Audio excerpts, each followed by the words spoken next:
पाकिस्तान की टीम पिछले काफ़ी टाइम से श्रीलंका में मौजूद है। श्रीलंका को शिकस्त दी, फिर अफगानिस्तान को शिकस्त दी और अभी नंबर 1 पे टीम चली गई। तो कैसा देख रहे हैं पाकिस्तान की टीम की performance? Very proud to be a Pakistani कि team on the right track, ऊपर से नंबर 1 भी हो गए हैं।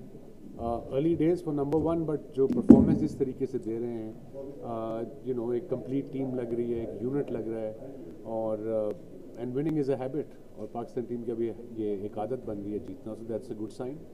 अभी टीमें बड़ी भी आ रही हैं, अभी एशिया कप है, आपका इंडिया से, श्रीलंका से, बांग्लादेश से, they are very and even Afghanistan, they dangerous sides. तो हर मैच को इनको लेना पड़ेगा एज अ नंबर 1, बिकॉज अब जब चाहेंगे कि ये नीचे आएँ, जब नंबर 1 भी होते हो तो नीचे से आपको दूसरी टीमें या दूसरे लोग प्रेशर तो डालते हैं, सो इट्स गुड। और उसके बाद फिर वर्ल्ड कप, और Asia cup is one of the biggest tournament after world cup. Last year हमने देखा यूएई में क्या ज़बरदस्त मैचेस हुए थे, पैक हाउसेस थे, and I think it will be the same in Sri Lanka. कहीं ना कहीं सिंबा